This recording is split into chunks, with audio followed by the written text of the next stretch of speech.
Welcome to Boxing During Dinner, episode 25. Not 44, but David's representing the Detroit Lions, so 4-0. The 4-0 Detroit Lions, one of two undefeated teams in the league, both of them in the rugged NFC North. I am a happy camper. Well, my Dolphins are 0-4. Yeah. Which we suck for luck. we want Andrew Luck here in Miami. I'm not gonna lie. Who are you sucking and hoping to get him? Oh, okay, that was a joke. You get it? Some chick. Yeah. What? You could suck other things other than. Well, let's get it back to family oriented. We do have some people who like our Manny Pacquiao impression, so I'd like to say thank you for watching Boxing During Dinner. Good show, good TV. I love to fight. For food today, Manny, we have Subway. I eat fresh and it's not steroids, but maybe in the meat. Pac-Man is my dog. The Filipinos hate us. I love you, Manny Pacquiao. I'm eating a Subway sandwich. Manny Pacquiao is a great fighter, great human being, so Filipinos don't hate us. But we got a lot to talk about, David. Speaking of Manny Pacquiao, did you watch Faceoff with Max Kellerman and Juan Manuel Marquez? Yeah. I had a little problem with it. Well, because Max Kellerman's basically standing there telling Freddie Roach and Manny Pacquiao to show the world, I guess, how to duck that right hand, which Manny couldn't duck in his first two fights against Juan Manuel Marquez. But, you could tell Nacho Beristain got a little upset. You could tell he stood up and kind of asked Ricardo Jimenez, who works for Top Rank, he was a translator. He asked him, what the hell's going on here? What's this guy doing? I mean, obviously these guys know more about each other than anybody else in boxing. I mean, they've done it twice. 2 wars, 2 of the best fights I've seen in the last 10 years. So they know what to expect from each other. But for Max Kellerman to get these 2 fighters to show how they throw their right hand or how they're gonna do the duck it, that's stuff that they leave at the gym. I mean, they don't need to show it on national television. Just get them to have a conversation. I'm gonna disagree. I'll take 2 points from that. One is that I think the adjustments they referred to in the episode are kind of obvious ones, where if you're a southpaw, you want your lead foot on the outside of your opponent's foot. So to me, and that's one of the things that we saw in the episode, that's one of those obvious adjustments that Pacquiao didn't make, and specifically on the times that Marquez landed the right hand cleanly and wobbled Pacquiao. That's what he was referring to. Is that a huge strategic wrinkle? No, I think anybody who watches boxing knows that that's an advantage that any southpaw fighter wants to have. Number 2, Face-Off is a pretty boring show if you consider the 2 characters who are involved in this episode. For all of the positive things we can say about Pacquiao and Marquez in the ring, they're the least scintillating fighters out of it. And so I understand, the intention of Max Kellerman to try to get them involved in something that will take the conversation off of them, so that there's a little bit more of compelling content. For that, just have Freddie Roach and Nacho go at it. They don't like each other. Yeah. I mean, Freddie Roach has stated outright that he hates Nacho Beristain. Just have them 2 talk crap about each other. Yeah, and they could have done that too. I mean, I'm not a huge Max Kellerman fan either, but I understand why. And it was a different twist on the Face-Off series than we've seen so far. Well, whether they make the adjustments or not, it's going to be a hell of a fight, because they're 2 of the top pound-for-pound fighters in boxing. Yep. As is Sergio Martinez, who fought this Saturday. Sergio Martinez, to me, is probably my favorite fighter. If I'm biased, my favorite fighter to watch right now. He's a fast fighter. He's gained power since he moved up to 160. Just because I think he feels comfortable in that weight division. He doesn't have to cut too much weight. And plus, he's such a nice guy. When I saw him at the Boxing Hall of Fame induction, he was out there.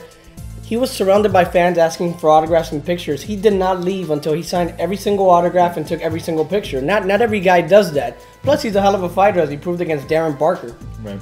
And you got to give a lot of, I hate saying this when everybody's like, you got to give a lot of credit to whoever. Darren Barker put up a hell of a fight. He did. For a guy he busted his nose. Broke Sergio Martinez's nose early in the fight. An 18-1 underdog, maybe at a minimum, depending on who you ask. And he may have put together a blueprint on how to break Sergio Martinez apart a little bit. But Martinez, proved why he has the medal of a champion. At 36 years old, he's still got the reflexes, the hand speed, and the fighting spirit. He's probably a tougher fighter than anybody in the sport, you could argue. He just has that fighter's mentality. And he had enough, to wear Barker down later in the fight and ultimately take him out on what seemed like a fluke punch, but Barker wasn't able to make the count on it. And And you got to have credit to Sergio Martinez for having what it took to finish that fight. But Darren Barker, cheers to him also for putting up way more than anybody expected from him. What sucks about the Sergio Martinez situation is that he's such a good fighter, but who the hell is he going to fight? I mean, you know Chavez isn't going to fight him. Canelo isn't going to fight him. None of these guys want to fight him because it's big risk and little reward at the end. But I think this fight is probably the best thing that could have happened for Sergio Martinez, for him to win a fight in less than convincing fashion as opposed to all the fights he's been winning lately, because now maybe somebody will be convinced that Martinez is vulnerable or that he's finally lost a step, at 36. There's guys who are, a lot of people campaigning at 154 pounds who maybe can't find fights there either, who want an opportunity to make a name for themselves by, maybe meeting Martinez somewhere in the middle. His manager came out today and said, forget the idea of Martinez ever going north of 160. I would agree with that. His unofficial weight on the scale the night of the fight was 165. Victor Ortiz weighed 165 pounds the night he got into the ring with Floyd Mayweather. So you have a welterweight weighing the same, as the amount that the middleweight champion of the world did, on his night of the fight. He weighed in at 158 before the fight. I don't think that it's unreasonable for him to drop down to 154 or maybe even meet one of the titleists at a catch weight of about 156 or something like that. Is it going to be Mayweather or Pacquiao? I doubt it. But Cornelius Bundridge.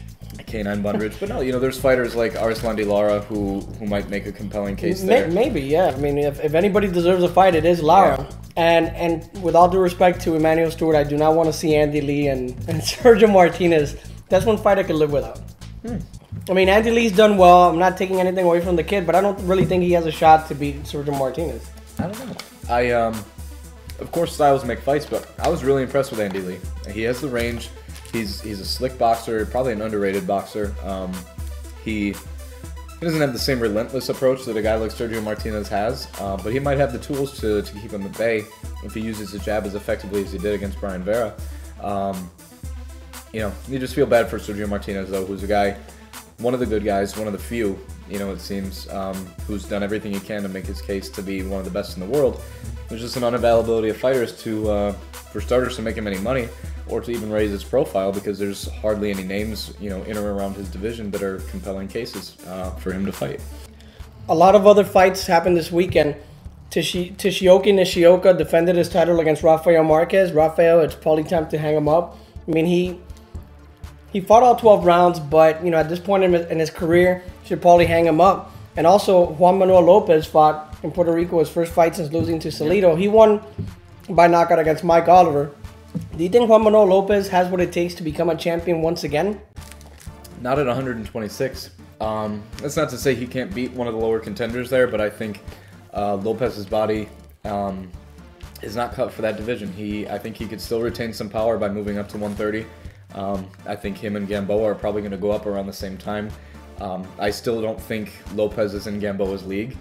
You could have seen that, a lot of shortcomings in Lopez's game coming even before, but this is one of those cases, and Amir Khan might be a good example for comparison's sake, who had a lot of skills, but you could see had a kind of a glass jaw at the lower weights because he was struggling to make that weight. Now, Lopez weighed in at 124 for the 126 limit, so maybe it was more of his off-season training than his actual inability to make the weight, because he ballooned close to 180. But I think Lopez, he wants to collect another strap at 126. I think he beats Salido in a rematch if he's got his mind in the right place. But I don't think he should stay at 126 much longer. And we had a title change hands. Steve Cunningham losing his titles to Juan Pablo Hernandez he's a Cuban fighter based out of Europe. He knocked him down in the first round. Looked like he had him out. And then he won by technical decision. Were you able to watch the fight? I wasn't able to see it, but I read about it. I heard Cunningham was kind of incensed by how the fight stopped. But from all things that I've read, Hernandez really took the fight to him, and Steve Cunningham probably faced one of his stiffer tests, in a while, and ultimately paid for it. There could only be heavyweights. But they're not, they're cruiserweights. Yeah. And then we also have some undercard fights that were made this week. November 12th, Joel Casamayor against Tim Bradley. Your thoughts on that fight?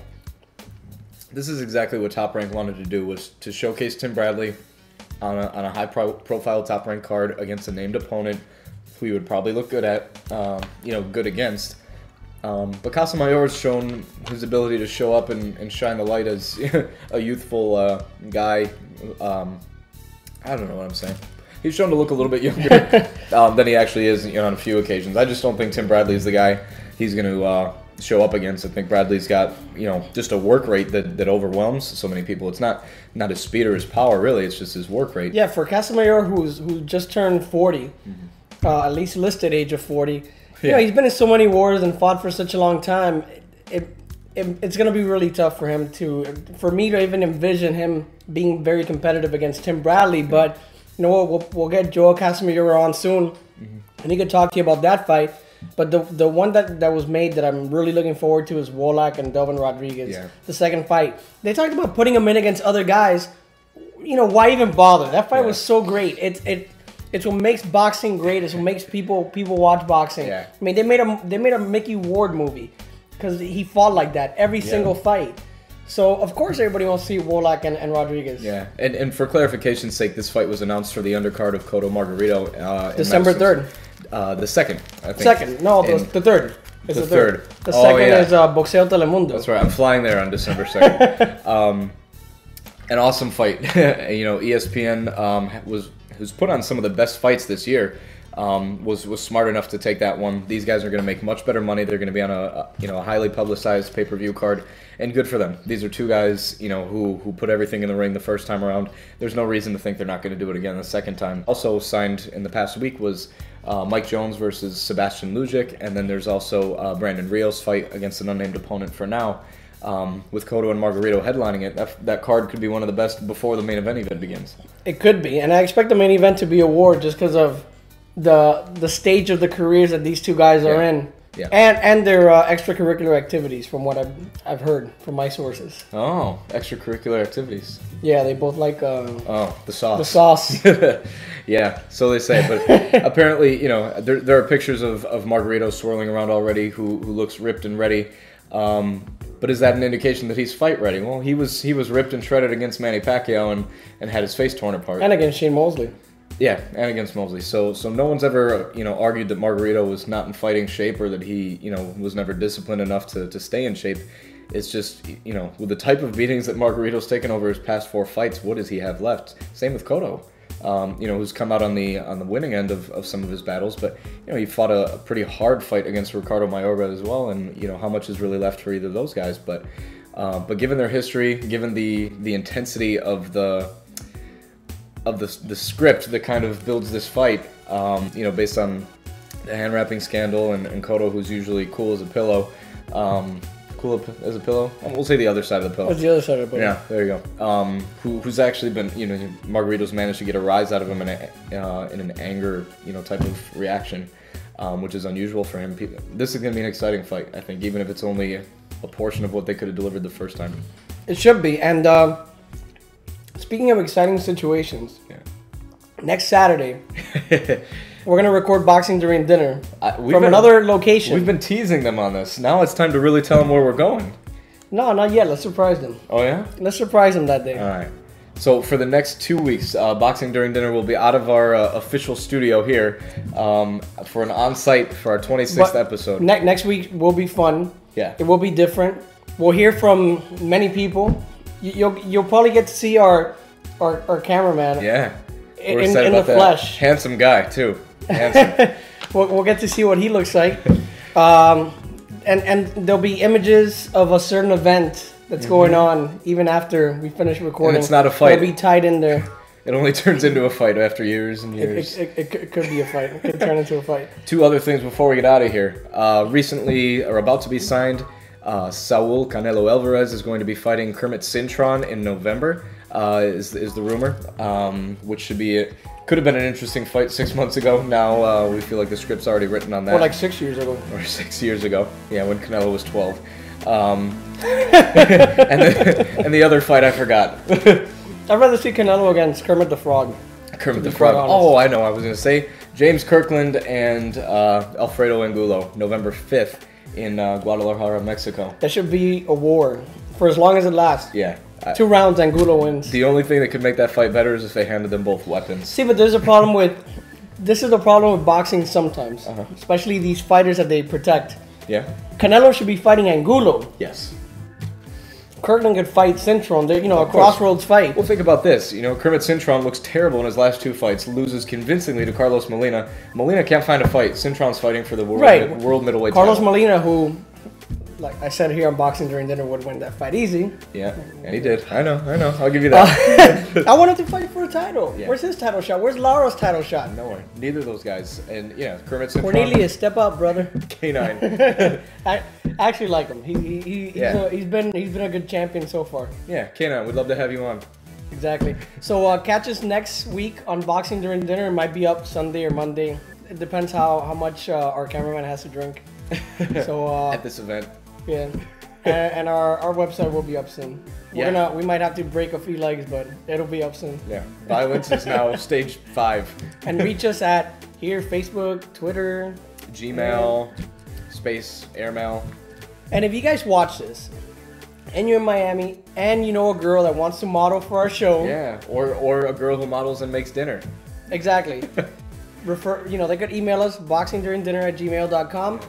And we've been model-ish for the last few weeks, man. Well, don't knock yourself. You're an attractive man. I am, but I'm just trying to boost your ego here. Yeah, you're not. All right, so catch us next week on Boxing During Dinner.